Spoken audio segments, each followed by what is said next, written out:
यशस्वी होण्यासाठी हानिकारक ठरणाऱ्या काही गोष्टी नेपोलियन हिल यांनी त्यांच्या थिंक अँड ग्रो रिच या पुस्तकात सांगितलेल्या आहेत.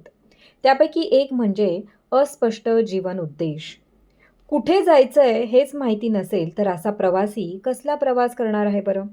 तर 10 पैकी किमान 4 माणसं अशी आढळतात, की ज्यांना त्यांच्या आयुष्यात त्यांना काय करायचंय हेच माहिती नसतं.